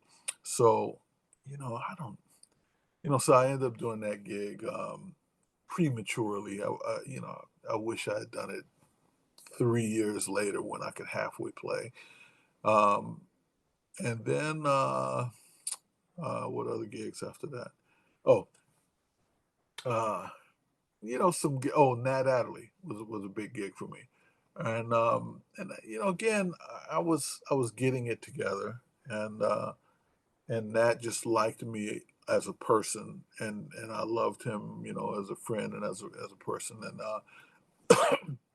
so our relationship was really more like father son kind of vibe, and I learned so much from him, and he tolerated me, musically speaking, and Well, you're kind of a direct heir to Cannonball musically. I found in some way, I know that's like people say that about me and Lee Konitz, and the thing was we were close, and I did record. I played with him, and when I played with him, I played a little differently because you kind of blend with him. But when I played with Ira Sullivan, I didn't sound like I played with Lee Konitz. right. You know what I mean? But but people think of you get typecast. Like Sal Nistico was always thought of as a great big band tenor player, How but nobody knew that Sal was an about just intellect. a great tenor player, period. Yeah, and plus Sal was a wiggy guy, man. He really thought about music and like was deep and could show you the inside shit and but people just thought he was like all belly. You know what I mean? Like Yeah, all they're quick to categorize you.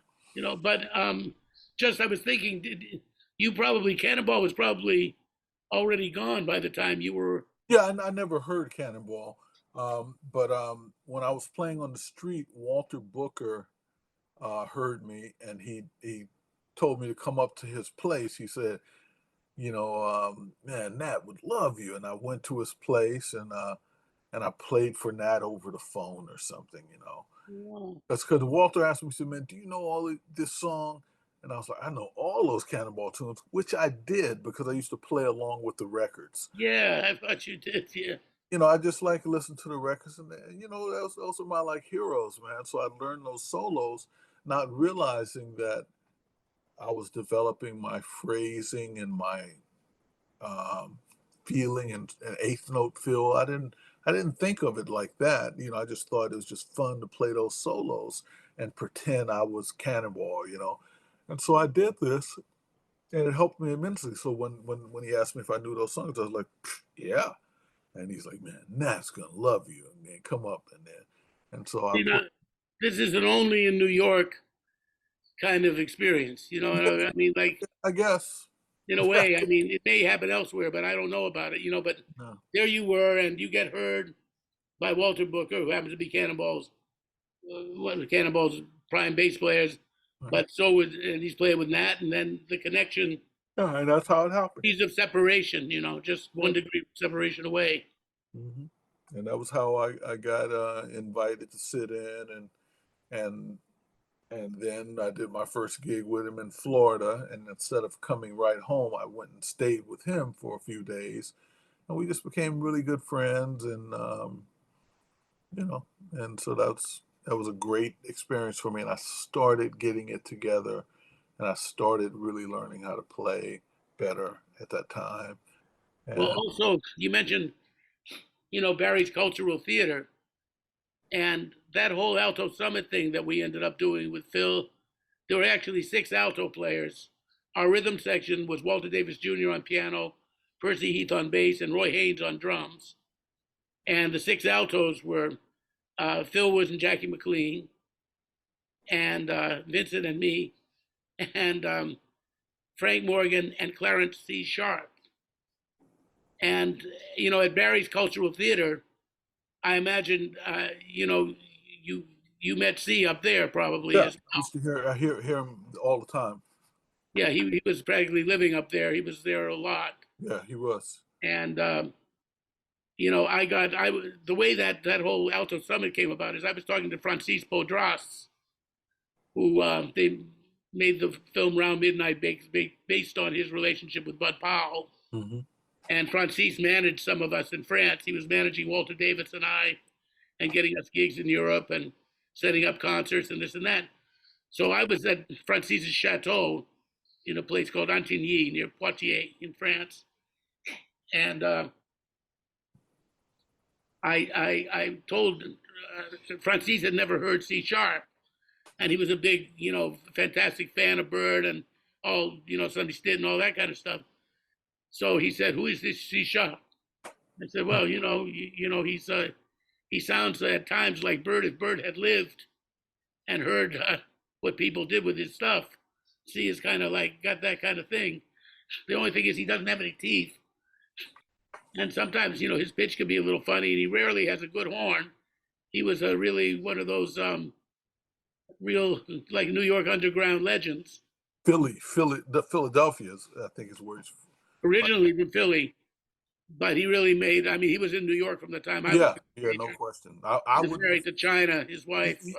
even though he recorded, I believe he recorded with Lee Morgan and a few other people, I wouldn't have known who he was, and except for he was in New York, and that. Right, with the cultural theater, because he was, but so C had told me one night we were jamming at Barry's place, and C and I had played a very nice set together, And he said, you know what my dream is? And I'd say, what? See, he said, Europe, you, me, and McPherson, the three of us. I said, well, that would be great. So I astounded Francis about this. And then I could see the dollar signs in Francis's eyes. He kind of lit up. He said, uh-huh. And the next day he said, 6 alto players. And we'll do a tribute to Bird and Dizzy. This perfume is coming out, Jazz Cologne, Yves Saint Laurent. I've called up the Yves Saint Laurent people. They want to do La Villette, biggest concert hall in Paris. And the way you got on it actually was because McPherson Charles said that he'd been doing so many Bird tributes in that period that he just really didn't want to do another one. He just finished one with Lou Donaldson and this and that. So the 6th alto, I knew you, but Jackie McLean actually was the guy that suggested you, and that's how you got on it.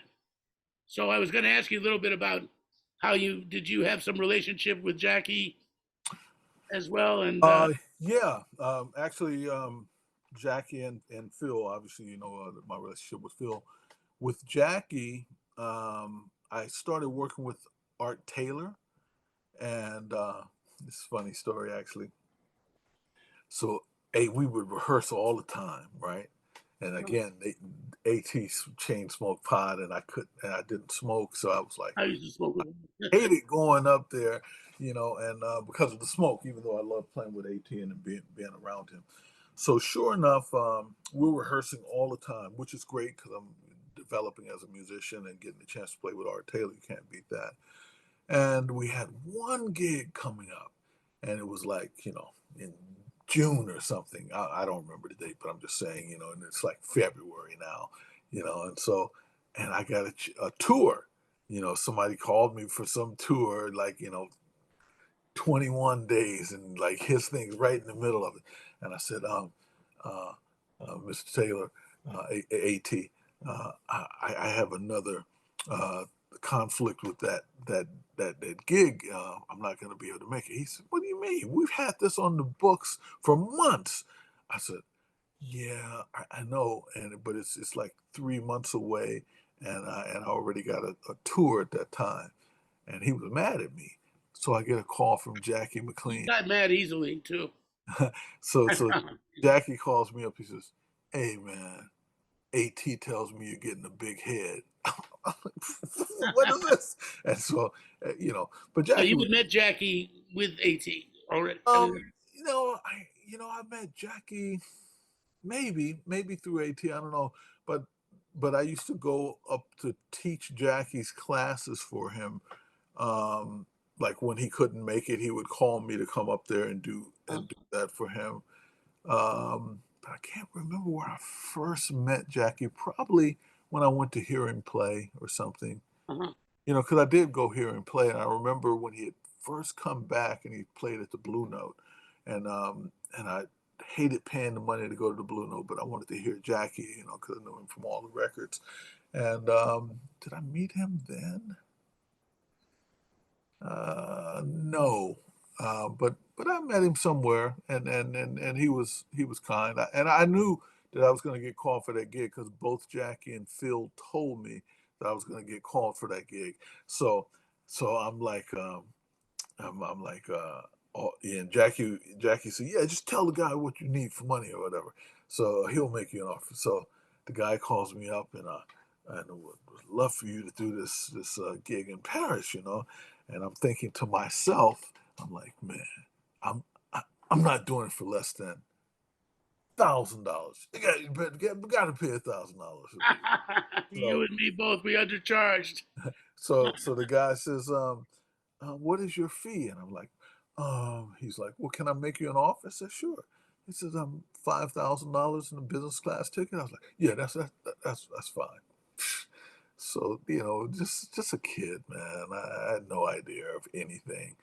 And but I took my mom and my soon to be wife on that trip, and she was German, but she also spoke French and Italian and blah. And Right.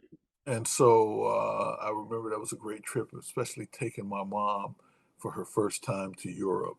And my mom really enjoyed that. And of course, she wanted to go see the Mona Lisa and and the Eiffel Tower and all the other tourist things. And we did all of those things. And it was a nice trip from that perspective.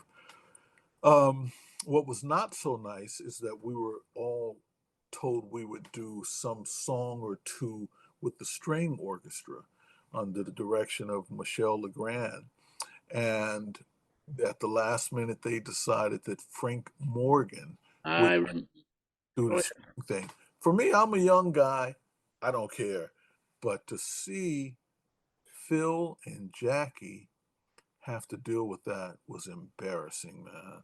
I know. I was in the basement with the Horrible. two of them, and we were sitting there, and Morgan was upstairs playing with the string thing and messing up.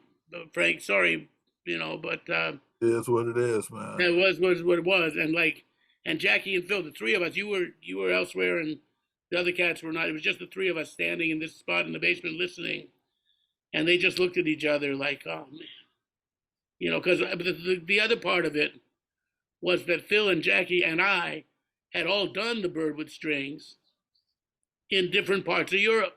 Right, But now that's like they let us play spring training, and now right, the World Series comes around, and they give it to Frank Morgan, who right. was screaming at the rehearsal one day. Also, he was so difficult to deal with that it was he was yelling at the strings, and Bish, who was there, told me that he had heard Bird when he was not in good mind Mhm. yelling at the strings. He said that Morgan was worse than Bird ever got. you Right. know, but we won't have to put this in the show. But anyway, I know that was the same thing to see that the way Jackie and Phil were slighted because Frank Morgan was getting all that attention Ter- from.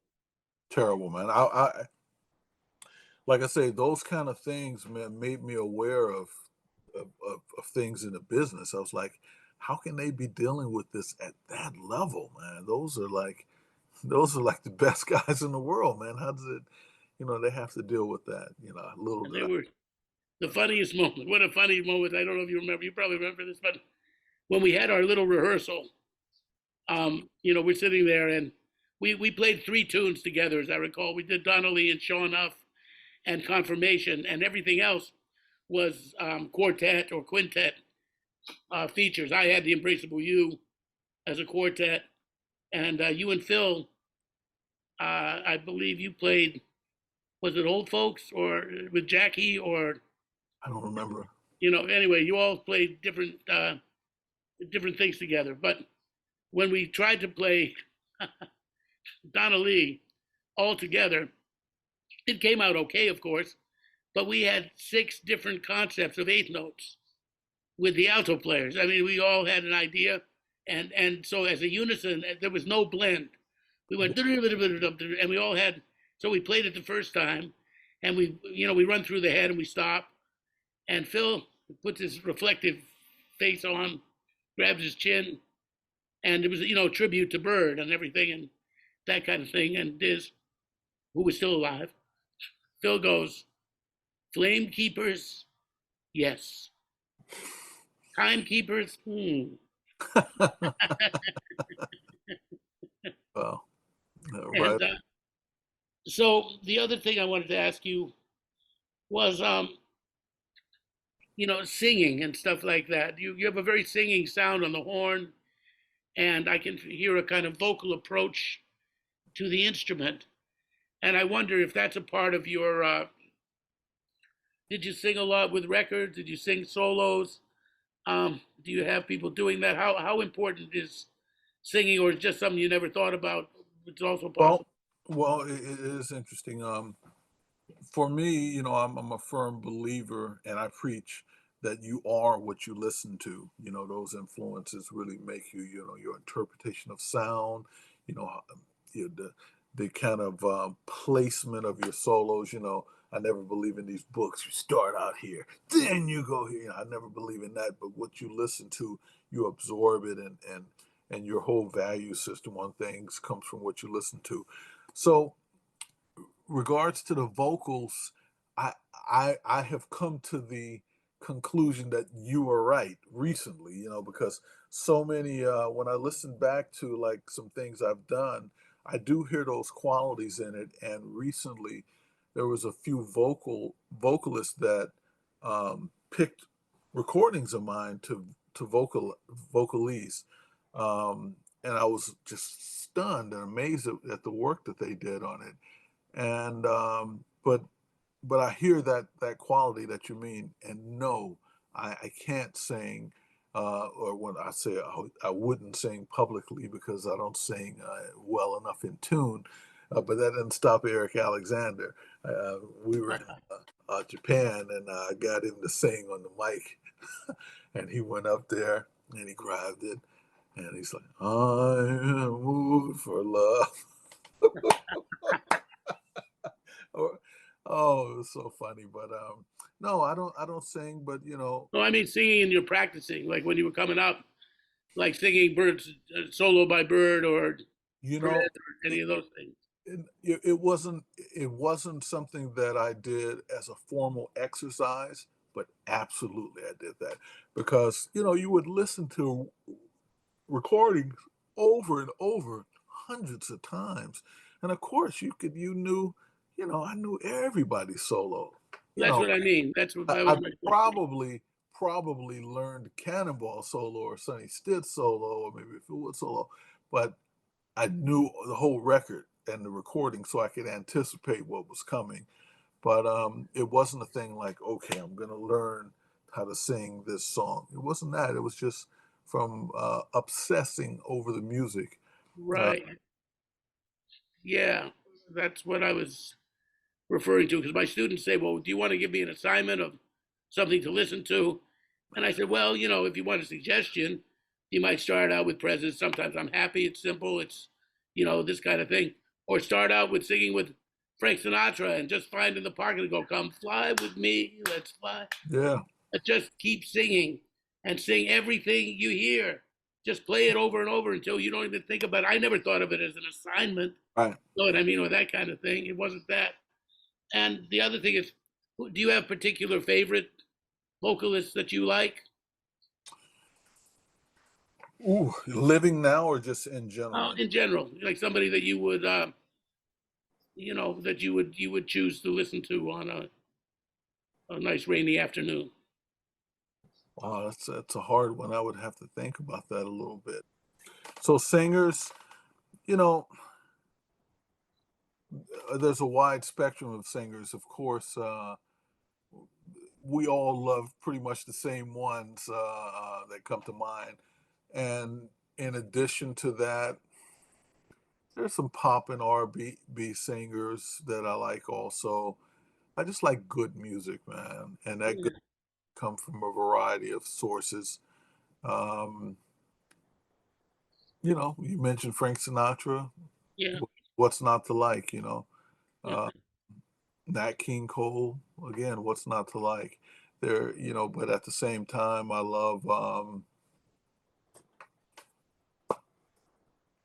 James Ingram. Just like so. It's just I just like singing. Singers.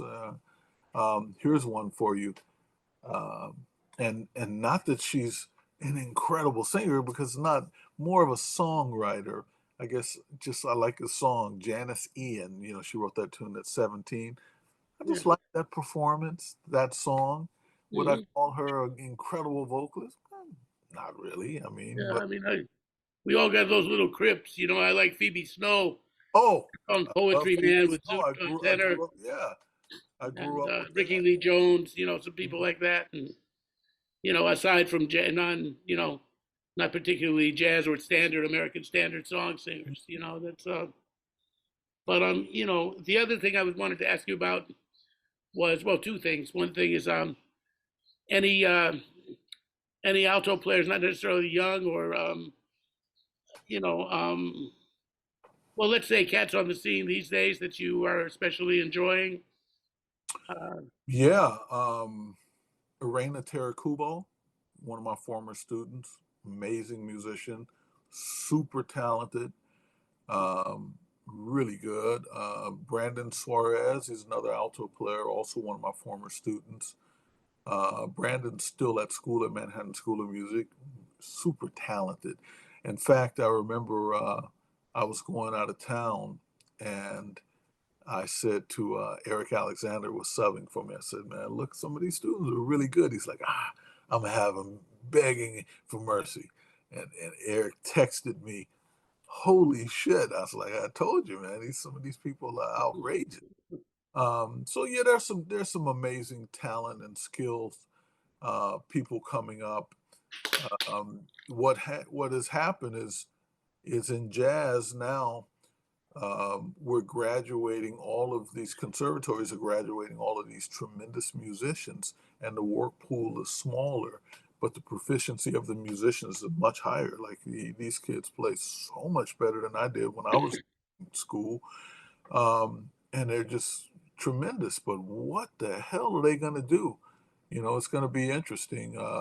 They tend some will find a new revenue stream that we're not even thinking of. But there are some really talented players, and those players I happen to know because they're close to me personally. But if you had a chance to hear them, you'd be like, "Oh my goodness, they really play." So Brandon went to Japan with me and Eric Alexander last summer. He just came over and hung out and went on the tour.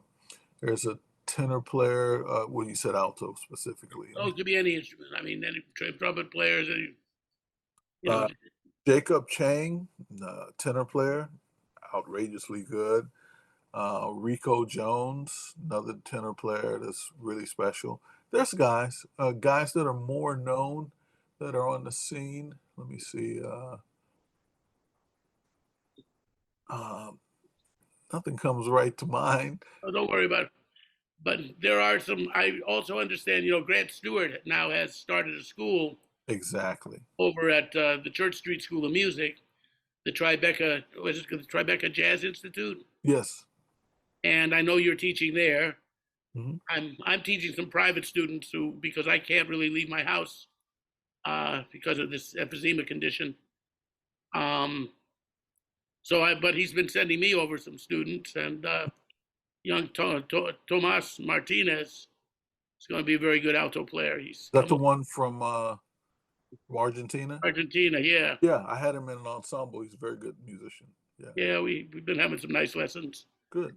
And, it's the same thing. Everybody's all dressed up with nowhere to go, but, nevertheless, I think, it's great that Grant has so many wonderful of the New York musicians that aren't, that are on the scene that Mhm, people wouldn't normally get to get next to. mhm. Even people that are, cats like Michael Weiss and that kind of thing, who's tremendously underrated, Sure. piano player. And anyway, just wanted to, throw in a little plug for that, and that Vincent is one of the many wonderful teachers to be found at this school. As long as, and do you teach at the new school too, or? Um, I have, but I'm not teaching there at the moment. Yeah. And also, one other question I had, we were talking about piano players a little bit, and Sonny Rollins once said a very interesting thing when we were talking about Jimmy Lyons, the alto player who played with Cecil Taylor. Hmm. And Sonny said that he'd had trouble relating to Cecil, and Jimmy Lyons served as a kind of bridge to his understanding that. And that gave Sonny the thought that in a way, saxophone players have often been translators of pianists. And I thought that was, he said that, for instance, Bird, Coleman Hawkins, Don Byas, harmonically, were very much coming from Tatum. Hmm. And then Bird had the added influences of being around Bud and Monk and Elmo Hope and people like that. So, and that Sonny himself had Bud and Monk and Elmo as his chief influences. Mm. And then he said somebody from my generation, for example, had all of that, plus, of course, Train had McCoy, and even though he was younger than Train, was a definitely considerable influence on his direction. And and I've had Albert Daly and Walter Davis Jr. and Jackie Byard and people like that. And you've had an intimate relationship with Harold Mayburn, who I also got to play with a lot, quite a bit, but not as often as you. Um, but I thought that was an interesting thing, that in some way we're sort of not necessarily literally translating by transcribing piano solos. He didn't mean that, but he means, I think, the feeling and the ideas. And did you, and I think it's close, a horn player has to have a close relationships with pianists and drummers. And Mm. bassists, it helps too.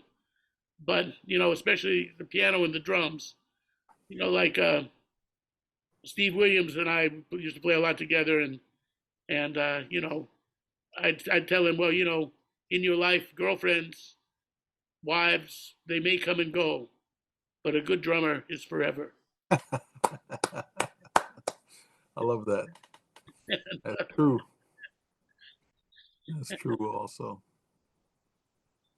So among relationships with, people playing other instruments, who were notable to you? I know we're running out of time a little bit, but Speaking of piano players, Mike Ladon. Mike Ladon plays yeah, organ, and my goodness, he is just outrageous. I think it's just I. Anytime I meet a piano player in need of direction, I always try to send them to Mike Ladon. He's a thorough musician and just incredible. Dave Kokoski is a piano player that plays with me sometimes. Dave's an amazing musician. Um, there are some great players. There's a guy, Victor Gould. There's another guy, Danny Grissett. These are just tremendous players. Yeah, there's some great well, players. coming up in your formative years, Mhm. you knew Albert too, right? Didn't you have some? No, I heard Albert. Albert died shortly before I became aware of him. I really there's an Albert Daly record that uh, tenor player Arthur Rames plays on, and that was where I first heard Albert, and then I went back and checked out some of the stuff he did when he was working with Stan Getz and some other things. And Yeah, no, I know the depth of musician he was, Baltimore's finest. No question. I know about Albert Daly, but like I say, he was just before I got here. right. Now, just before we say goodbye, you have a family. Hmm. You have some children. Yes. How many, may I ask? I have two children. One is she's in the Columbia Journalism School, getting her master's in journalism. She has a portfolio with the New York Times and with Architecture Digest, and she's working on new things all the time. And then my son, he manages a spec fund, not a hedge fund, but I guess a spec fund they call them or something. He went to Dartmouth and is his MBA uh, and is doing his thing. Both of them played music growing up. Um, but I think that music should be a part of any formal education. But very few people are going to play music on a professional level or should even think about or even attempt. And both of them played, and but I remember once my son was working on something, he was playing saxophone. I was like, James, let me show you a way to do that a little. He said, Dad, this is just for school. I'm like, James, I'm just going to show you. It's cool. It's just for school. I was like, wow. I'm not going to be. I'm not going to be what you are. Yeah, He made that extremely clear right up front.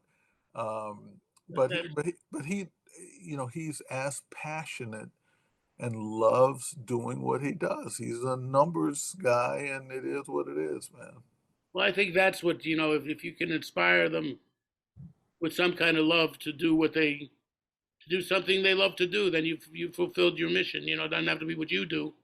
The other thing is oh, No, I just want to turn that light on. one just final thing before we wind down. Um, once I asked Hank Jones, I've told this before, but it's funny. Hank was very serious about what about well, everything about life. Though he had a great sense of humor as well. But I said that I never really knew Thad, but everybody told me that Thad was a fantastic pool player and could have been and played such a great game of pool that had he not been a great musician and just wanted to make a living as a pool hustler, he Wow. he was that good. I said, was he really that good? And they said, yeah, Thad was an amazing pool player. And Put it. yeah, so I asked Hank about that. Well, I said, what about you? You never really mentioned any hobbies you might have or anything. And Hank was like, I have no hobbies. Ah, My life is the piano. This is what I do. And that's enough, right? nor do I need any hobbies. And have you any hobbies? Do I have any hobbies? Wow, that's a good question. I just like to enjoy life. You know, I like to follow sports. I like movies. I like to participate in games, plays. No, nothing that I obsess about or any hobbies. Kind of like Hank Jones. Music certainly what I do. Yeah, like Michael Carvin could also be is a golf Yeah. pro. Oh, he's really. Lou Donaldson too. Yeah, I heard I that remember about. Yeah. when I met Lou in the '70s, he had kind of been off the scene for a minute, and he came to a Chet Baker gig I was playing one night, and we hung out and got to meet him. Wonderful man. Hmm. And I said, "So what are you doing? I haven't heard about you in a while." He said, "Oh, I'm playing golf." I said, "I'm a golf pro. I'm a serious golfer." I said, "Ah, didn't know that." Incredible. Anyway, Vincent, it's been a ball. It's been great to get to know you better and talk to you. And you still sound beautiful and just keep growing. You look good. And this has been a lot of fun for me. And I know for those of you who've been watching this, it's been interesting to get a glimpse into the the thought process and feeling process of the wonderful Mr. Vincent Herring. And And Bob, thank you so much for having me. And I've enjoyed watching your show, and I will continue to enjoy watching your show. It's always insightful and delightful to learn about some of my heroes and peers, and just wonderful that we have this medium here available for us today. And thank you for making. yeah, thank you. And it's been wonderful. And thank you all for watching on the real side. If you, I mean, we would appreciate it if you would give us a like. And if you want to become a subscriber, I believe it's called, then you can let us know. It doesn't cost any money, and it helps us more than you think. Once again, thank you for tuning in, and thanks again to the great Vincent Herring. And we will see you on the next time.